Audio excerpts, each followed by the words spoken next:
रावण वध के 20 दिन बाद 14 वर्ष की वनवास अवधि पूरी करके श्री राम, लक्ष्मण और सीता पुष्पक विमान में बैठकर अयोध्या नगरी में आए।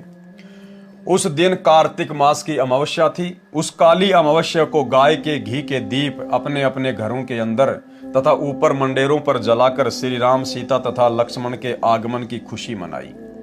भरत ने अपने भाई श्री रामचंद्र जी को राज्य लौटा दिया। एक दिन श्री रामचंद्र जी से सीता ने कहा कि मैं युद्ध में लड़ने वाले योद्धाओं को कुछ इनाम देना चाहती हूं। एक दिन सीता जी ने क्या कहा श्री रामचंद्र जी से कि मुझे रावण की कैद से छुड़वाने में जिन जिन योद्धाओं ने अपनी जी जान लगाकर अपनी जान की बाजी लगाई, अपना सहयोग दिया, मैं उनको कुछ इनाम देना चाहती हूं। और भाई और बहनों, यहीं से बात बिगड़ जाएगी। देखना, उस हनुमान जी ने, जिन्होंने अपना सर्वस्व सीता जी को छुड़ाने के लिए श्री रामचंद्र जी के चरणों में सौंप दिया, जिन्होंने अपनी जान की बाजी लगा दी, बढ़ चढ़कर उन्होंने सारे काम किए, उस हनुमान जी की सीता जी ने भरी सभा में किस प्रकार से बेइज्जती की। क्योंकि भाई और बहनों, ये राम सीता, ये राधे राधे श्री कृष्ण, 33 करोड़ देवी देवता, ब्रह्मा विष्णु महेश, ये केवल जीव हैं, ये भगवान नहीं हैं जो भगत की श्रद्धा का सम्मान कर सकें, जो भगत के भाव की कदर कर सकें। भगत की श्रद्धा भाव की कदर तो भगवान करता है, परमेश्वर कबीर देव सतगुरु रामपाल जी। और किस प्रकार से भरी सभा में सबके सामने सीता जी ने श्री हनुमान जी को जानवर कहकर संबोधित किया, जानवर कहकर। यानी ये सिला मिला, ये परिणाम मिला इतने संघर्ष का, इतने समर्पण का श्री हनुमान जी को। एक दिन श्री रामचंद्र जी से सीता ने कहा कि मैं युद्ध में लड़ने वाले योद्धाओं को कुछ इनाम देना चाहती हूँ। इनाम में सीता जी ने हनुमान जी को अपने गले से सच्चे मोतियों की माला निकालकर दे दी तथा कहा, हे हनुमान, ये अनमोल उपहार मैं आपको दे रही हूँ, बहुत संभाल कर रखना। हनुमान जी ने उस माला का मोती तोड़ा, फिर फोड़ा, फिर दूसरा। देखते देखते सब मोती फोड़कर जमीन पर फेंक दिए। सीता जी को हनुमान जी का यह व्यवहार अच्छा नहीं लगा। क्रोध में भरकर कहने लगी, हे मूर्ख, ये क्या कर दिया? ऐसी अनमोल माला का सर्वनाश कर दिया। तू वानर का वानर ही रहा, तू बंदर का बंदर ही रहा, यानी जानवर का जानवर ही रहा। चला जा मेरी आंखों के सामने से। ये वो वर्ड हैं जो वर्ड सीता जी ने अपने मुख से बोले थे। सेम टू सेम वर्ड यहां पर कबीर परमेश्वर सतगुरु रामपाल जी ने लिखे हैं। तो कितना बड़ा सिला मिल गया हनुमान जी को, कितना बड़ा परिणाम मिल गया हनुमान जी को। अरे श्री राम और सीता का हनुमान जी से बड़ा तो इस कलयुग में कोई भगत नहीं है ना। जितने भी भाई बहन हैं उनकी नजरों में हनुमान जी से बड़ा तो श्री राम और सीता जी का कोई भगत है ही नहीं। जब इतने बड़े भगत को उसके त्याग, उसके समर्पण का ये परिणाम मिला, बेइज्जती, जानवर का जानवर रहा, गाली, तो ये वर्तमान के भगत, श्री रामचंद्र जी के भगत, माता सीता जी के भगत, अपने आप को कट्टर सनातनी, कट्टर हिंदू कहने वाले, गाड़ियों के ऊपर जय श्री राम लिखवाने वाले, घर की छतों पर जय श्री राम के झंडे लगाने वाले, भाई और बहनों, तुम तो हो ही क्या उस हनुमान जी के आगे। उसके बाल के बराबर भी नहीं हो, बाल के बराबर भी। तो तुम क्या उम्मीद लेकर भक्ति कर रहे हो? तुम्हें क्या मिलेगा जब हनुमान जी को ये मिला? क्या कहा सीता जी ने? क्रोध में भरकर कहने लगी कि हे मूर्ख, ये क्या कर दिया? ऐसी अनमोल माला का सर्वनाश कर दिया। तू वानर का वानर ही रहा, चला जा मेरी आंखों के सामने से। उस समय श्री रामचंद्र जी भी सीता जी के साथ ही सिंहासन पर विराजमान थे। उन्होंने भी हनुमान के इस व्यवहार को अच्छा नहीं माना और चुप रहे। श्री रामचंद्र जी ने मुंह से तो कुछ नहीं बोला, लेकिन जब सीता ये बात कह रही थी तो उनको बड़ा अच्छा लग रहा था कि हाँ सीते, तूने बिल्कुल सही कहा, ये वानर का वानर ही है। इतनी महंगी माला को तोड़ दिया इसने। भाई और बहनों, श्री हनुमान जी की भक्ति की, उसके त्याग की, उसके समर्पण की श्री रामचंद्र और सीता ने कोई मान मर्यादा नहीं रखी, कोई मान मर्यादा। लेकिन हनुमान अपने आप में भगत था, वो सच्चा सेवक था। और आगे चलकर कबीर परमेश्वर मुनिंद्र ऋषि के रूप में हनुमान जी को मिले, और उसके अंदर जो भगत वाले गुण थे, परमेश्वर ने उन भगत वाले गुणों के आधार से उसे अपनी शरण में लिया। असल परिणाम मुनिंद्र ऋषि जी ने दिया। हनुमान जी की वीरता, उसके दास भाव, उसके त्याग, उसके समर्पण की जो वैल्यू थी, वो कबीर परमेश्वर सतगुरु रामपाल जी ने समझी, और परमेश्वर ने उसको वो अनमोल वस्तु बख्श दी जो अनमोल वस्तु श्री रामचंद्र जी के पास भी नहीं थी। उन्हें 3 लोक की सर्वश्रेष्ठ संपत्ति, उनको अपना नाम दिया, अपना उपदेश दिया, अपना भगत बनाया। गुरु समान दाता नहीं, याचक शिष्य समान, 3 लोक की संपदा, सो गुरु दीनी दान। यानी तीनों लोकों में सबसे महंगी यदि कोई संपत्ति है तो केवल गुरुदेव भगवान का नाम है। वो सबसे अनमोल संपत्ति हनुमान जी को बख्शी। और दूसरी बात भाई और बहनों, ये कथा हमें ये भी शिक्षा देती है कि एक भगत में वास्तव में ऐसे ही लक्षण होने चाहिए, ऐसे ही गुण होने चाहिए। अपने इष्ट देव के अतिरिक्त उसको किसी भी वस्तु में कोई मोह नहीं होना चाहिए। भगत के अंदर मान बढ़ाई और अहंकार नहीं होना चाहिए। दिखावे की भावना नहीं होनी चाहिए। नकली संपत्ति में, सोना चांदी में उसकी जरा भी आस्था नहीं होनी चाहिए। मोतियों की महंगी माला, मोती कहां से आते थे पता है?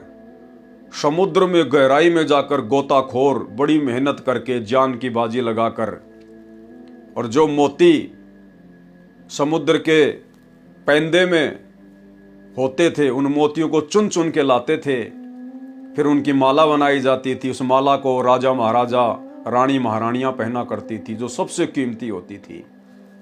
हनुमान जी ने उस माला को फोड़ना शुरू कर दिया, तोड़ना शुरू कर दिया कि मेरे किस काम की ये, यदि इसमें मेरे प्रभु श्री रामचंद्र जी का नाम नहीं है तो। यानी हनुमान जी की नजरों में वो मोतियों की माला, जो मोतियों की माला सीता जी के लिए इतना महत्व रखती थी, जो मोतियों की माला श्री रामचंद्र जी के लिए इतना महत्व रखती थी, जिस मोतियों की माला को वे अपने गले में डालकर रखा करते थे, हनुमान जी ने उनको फोड़ फोड़ के फेंक दिया। ये लक्षण एक भगत में होने चाहिए। जब ज्ञान समझ में आ जाए, गुरु भगवान समझ में आ जाए, और आप और हम साथ संगत वाले भाई बहनों पर यह दया हुई है। आज साथ संगति से जुड़े हुए भगत भाई बहनों ने ज्ञान को आधार बनाकर वो सोना चांदी, आर्टिफिशियल ज्वेलरी हमने पहनना तो दूर की बात है, अपने घर से भी फेंक दिया उनको। फेंकने का मतलब है हमने सुनार को बेच दिया वो सोना, क्योंकि सोने में काल का प्रवेश है। नकली ज्वेलरी पहनना, सोने चांदी की ज्वेलरी पहनना, ये मान बढ़ाई में आता है, दिखावे में आता है, काल का दाव लगता है, सूक्ष्म चाल है ये काल की। परमेश्वर ने सात संगतियों से जोड़कर उस सोने को घर से बाहर निकलवा दिया। कुछ एक भाई बहन तो ऐसे हैं, उन्होंने दास को फोन किया कि भगत जी मैंने तो मेरे जो सोने चांदी की जो ज्वेलरी थी थोड़ी बहुत, मैंने तो उसको जो है नदी में डाल दिया। तो दास ने कहा कि बहन नदी में नहीं डालना था, आपने किसी सुनार को बेच देना था, और जो पैसा आ जाए वो अपना दान धर्म में लगाओ, सेवा में लगाओ, अपने बच्चों की फीस भरो, अपने घर का राशन लेके आओ, अपने घर के काम में लो। बोला भगत जी मैंने तो फेंक ही दिया, जब भगवान ने कह दिया कि इसमें काल का प्रवेश है तो सुनार को भी क्या बेचना। लेकिन ये अन्य भगत भाई बहनों ने ऐसा नहीं करना है, आपने उसको बेचना है और बेचकर पैसे को अपने घर में काम में लेना है। तो भाई और बहनों, ये दया भी जो गुण हनुमान जी के अंदर थे एक भगत के, हनुमान जी अपने इष्ट से ज्यादा उस नकली सोने चांदी मोतियों की मालाओं को महत्व नहीं देते थे। और आज साथ संगति से जुड़े भाई बहन हनुमान बन चुके हैं। हनुमान से भी कई गुना ऊपर। तो भाई और बहनों, आप और हमारे ऊपर ये बहुत बड़ी मेहर, बहुत बड़ी दया गुरुदेव की। उस समय श्री रामचंद्र जी भी सीता जी के साथ ही सिंहासन पर विराजमान थे। उन्होंने भी हनुमान के इस व्यवहार को अच्छा नहीं माना और चुप रहे। हनुमान जी ने कहा, माता जी, जिस वस्तु में राम नाम अंकित नहीं है वह मेरे किसी काम की नहीं है। ठीक इसी प्रकार जिस सोने चांदी को पहनने के लिए या अपने घर में रखने के लिए भी हमारे पूज्य गुरुदेव आदि राम सतगुरु रामपाल जी ने मना कर दिया, तो भाई हनुमान जी की तरह फिर वो हमारे किसी काम की नहीं है, किसी भी काम की। और गुरुदेव ने अपने सत्संग में स्पष्ट आदेश दे रखा है सोने के विषय में कि पुण्यात्माओं, ये तो खाम खा का सिर का दर्द है। ये सोना तो घर में भी नहीं रखना चाहिए, पहनना तो दूर की बात है, नाक में डाल लिया, कान में डाल लिया, 36 आडंबर। इस सोने को तो घर में भी नहीं रखना चाहिए, घर में भी। अर्थात सतगुरु रामपाल जी परमेश्वर जी का आदेश है कि सोना तो भगत के घर में भी नहीं रहना चाहिए। लेकिन जो भाई बहन ऐसे हैं जिनके ऊपर घर वालों का प्रेशर है, दबाव है, वो सोना बेचने नहीं देते हैं, चांदी बेचने नहीं देते हैं, तो आप जियो ने संघर्ष करना पड़ेगा। आपने कम से कम उसको पहनना छोड़ना पड़ेगा। घर वाले यदि उसको बेचने नहीं दे रहे हैं तो आपने अपने शरीर पर उस सोने चांदी को धारण नहीं करना है। भले 2 थप्पड़ खाने पड़े, गालियां खानी पड़े, बेइज्जती सहन करनी पड़े, इतना तो आपने करना पड़ेगा यदि अपने घर से बाहर नहीं कर सकते हैं तो। सुनिए गुरुदेव का सत्संग। भक्ति बिना क्या होते हैं ये भरम रहा संसारे, रति कंचन पाया नहीं रावण चलती बार। सर्व सोने की लंका थी, किसा को बद्दी था, करके भक्ति सिद्धि प्राप्त रिद्धि प्राप्त करके और सोने की लंका, जैसे हम गारा की ईंट पका कर और मकान बनाते हैं, वो सोने की ईंट बना कर, छोटी छोटी ईंटें होती थी पहले, और उनसे सोने ही की वो गारा बना के और महल बनवा रखे थे उसने।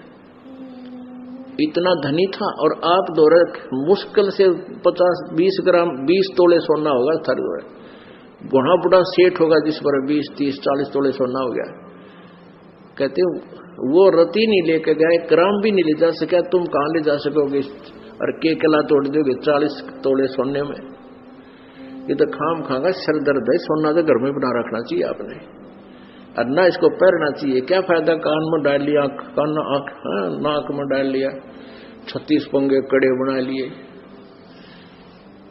परमात्मा ने इतना सुंदर शरीर दे रखे, इस पर आडंबर करने की कतई जरूरत नहीं। इसे भगवान रुष्ट होता है। भगवान की भक्ति करें, चाहे किसा भी शरीर है, काला है, गोरा है, जैसा भी मालिक ने दिया है, इसमें हम परमात्मा पा सकते हैं। इस काया का गर्व ना करियो के काला के गोरा रे, और बिना भजन कुछ काम नहीं आवे, चाहे एतर छड़को चारों हो रे। तो पुण्यात्माओं धीरे धीरे, क्योंकि हम इतने इस सामाजिक माहौल में हम इतने गहरे चले गए कि वहां से वापस आना अपनी पटरी पे हमारे लिए कठिन हो रहा है। हम दलदल में धस गए। लेकिन परमात्मा का सहारा आपको एक क्रेन का काम करेगा। तो भाई और बहनों, अब हमने अपने गुरुदेव की प्रत्येक आज्ञा का पालन करना पड़ेगा। नियम मर्यादा चाहे उन्होंने हमें नाम दीक्षा के समय फार्म पर लिख कर दी हो, या चाहे अपने सत्संगों में गुरुदेव भगवान ने हमें समझाई हो। और गुरुदेव ने तो यहां तक स्पष्ट कर दिया कि पुण्यात्माओं, जैसे जैसे तुम भक्ति मार्ग पर आगे बढ़ोगे तुम्हें ये हर बातें समझ में आने लग जाएंगी। मर्यादा केवल इतनी नहीं है जो तुम्हारी को प्रथम नाम के समय 11 नियम दे दिए, सतनाम के समय 34 नियम दे दिए।